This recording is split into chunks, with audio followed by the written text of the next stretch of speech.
Olá, navegante! Seja bem-vindo ao módulo de Meteorologia Náutica. Já deixa aquele like, ativa as notificações, se inscreve no canal e manda para quem também está estudando. Aqui é o Estudo Náutico, o canal mais completo do Brasil para quem curte aprender de verdade. Aqui você vai aprender de forma simples e direta como o clima e os fenômenos atmosféricos influenciam a navegação. Vamos começar entendendo a diferença entre clima e meteorologia. Clima é o conjunto de fenômenos que caracterizam o estado médio da atmosfera de um lugar ao longo dos anos, geralmente mais de 30 anos. Já a meteorologia é a ciência que estuda o estado da atmosfera em tempo real, com previsões de curto prazo. Agora vamos subir um pouco, literalmente. A atmosfera da Terra é dividida em camadas. São elas exosfera, termosfera, mesosfera, estratosfera e troposfera. A troposfera é a que mais nos interessa. É nela que ocorrem os fenômenos meteorológicos, como nuvens, chuvas e ventos. O ar que respiramos é composto por 78% de 20,95% de oxigênio e o restante de outros gases, incluindo vapor d'água e impurezas como poeira e fumaça. Os principais elementos climáticos são temperatura, umidade, pressão, ventos, precipitação e radiação solar. Vamos falar da temperatura. O Sol é a fonte de calor do planeta, mas ele não aquece diretamente a atmosfera. Os raios solares atravessam o ar e aquecem a superfície, terras e águas. Depois, a superfície aquece o ar ao redor. A temperatura, então, é a energia absorvida pela atmosfera após esse processo de irradiação. Agora, a umidade. Ela surge quando o sol e o vento provocam a evaporação da água da superfície. Essa água vira vapor e fica suspensa na atmosfera. Esse vapor é o que chamamos de umidade. Ela pode ser expressa de duas formas. Valor absoluto, como choveu 70 milímetros, ou valor relativo, como umidade relativa do ar em 50%. E quando há muita umidade, surgem as nuvens. As nuvens se dividem em três grupos, conforme a altitude. Nuvens baixas, como cúmulos, cumulonimbus, estratos e estratocúmulos entre 0 e 3 quilômetros. Nuvens médias, como altostratos e altocúmulos entre 2 e 7 quilômetros. Nuvens altas, como cirros, cirrocúmulos e cirrostratos, entre 7 e 18 quilômetros. Agora vamos falar de pressão atmosférica. Ela é a força provocada pelo peso do ar sobre uma área. Quanto maior a altitude, menor a pressão. Quanto mais próximo do nível do mar, maior a pressão. A pressão média ao nível do mar é de 1013,25 hectopascal. Todo navegante deve monitorar a pressão com o barômetro de bordo. Se a pressão é estável, o tempo não muda. Se a pressão sobe, o tempo melhora. Se a pressão cai, o mau tempo se aproxima. Vamos resumir: pressão estável, tempo sem alteração. Pressão subindo, navegando em direção a um centro de alta pressão, tempo bom. Pressão descendo, navegando em direção a um centro de baixa pressão, mau tempo. As áreas ciclonais são quentes e de baixa pressão, como as equatoriais, e recebem massas de ar. As áreas anticiclonais são frias e de alta pressão, como as polares, e dispersam massas de ar.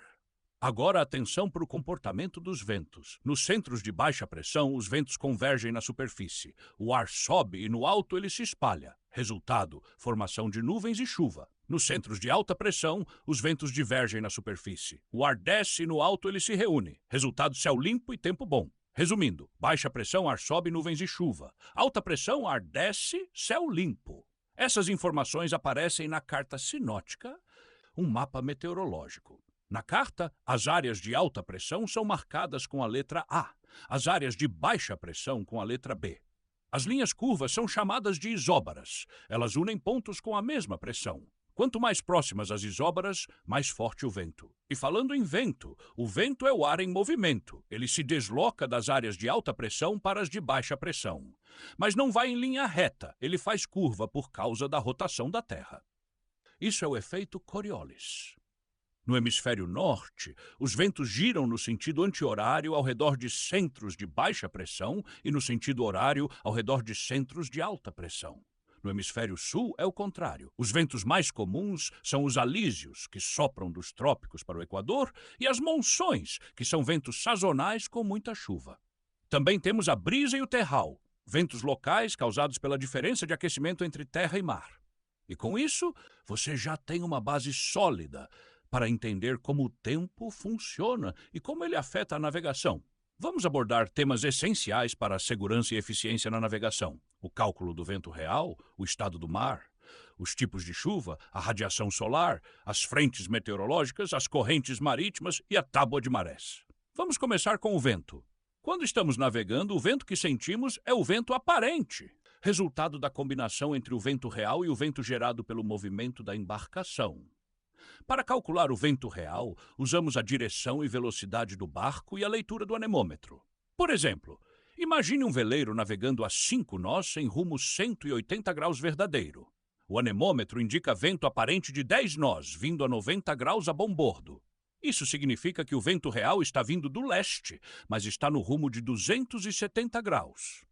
Agora, atenção para o estado do mar. São as ondas que oferecem risco ao navegante, pois alteram a estabilidade e a segurança da embarcação.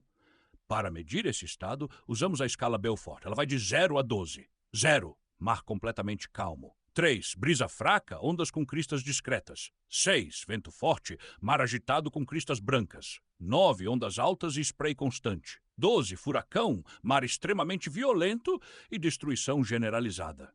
Agora vamos falar das chuvas. Elas ocorrem quando o vapor d'água se condensa, passando do estado gasoso para o líquido. Existem 3 tipos principais.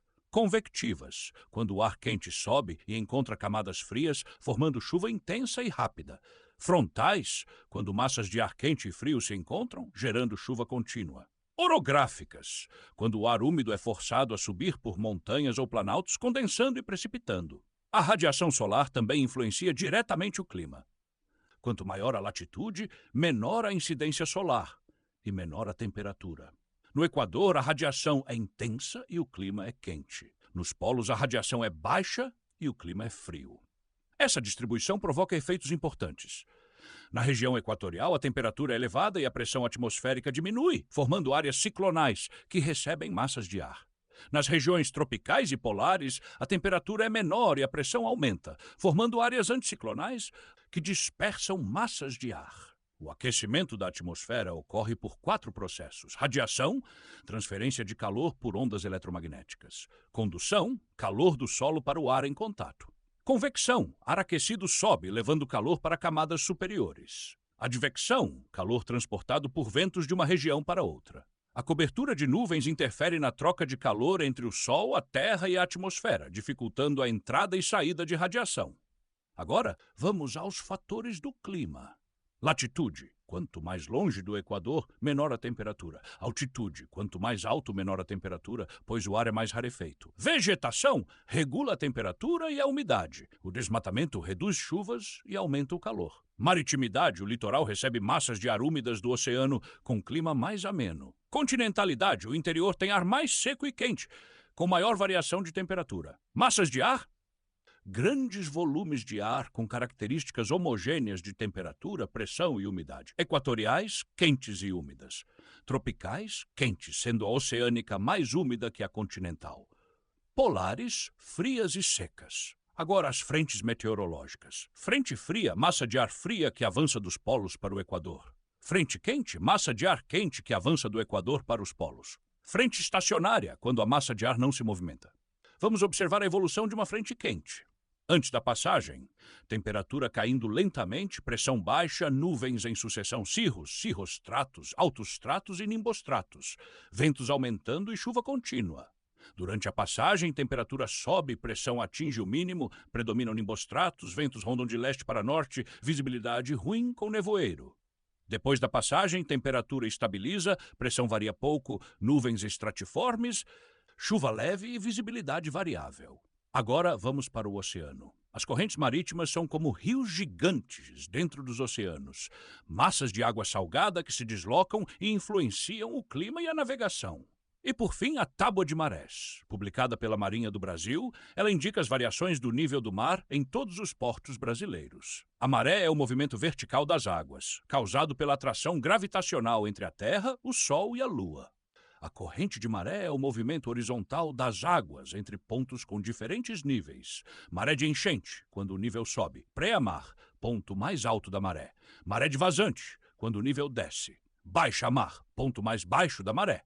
Amplitude de maré, diferença entre pré-mar e baixa-mar. Altura da maré, medida entre a superfície da água e o nível de referência. Estofo, breve pausa entre enchente e vazante. Nível de redução, plano de referência usado nas cartas náuticas. Maré semidiurna, 2 pré-mares e 2 baixa-mares por dia, com alturas semelhantes. Maré mista, variações desiguais entre os mesmos tipos de maré. Baixa-mar de Cisígia, referência para profundidades nas cartas brasileiras. Em águas profundas, a altura da maré não tem grande impacto, mas em águas rasas ela define quando e onde o navio pode navegar com segurança. As correntes de maré também influenciam manobras em áreas restritas, como atracação e desatracação. Conhecer a direção e velocidade dessas correntes ajuda a planejar a derrota, os horários e até o bordo de atracação. Também permite decidir se é necessário parar máquinas refrigeradas a água salgada para evitar aspiração de lama ou areia. Com isso, você está mais preparado para interpretar o tempo, o mar e os fenômenos que influenciam diretamente a navegação. Até lá, bons estudos e bons ventos. Quer ser motonauta, raiz amador, mestre amador ou capitão? Siga o Estudo Náutico, a rota certa para sua aprovação.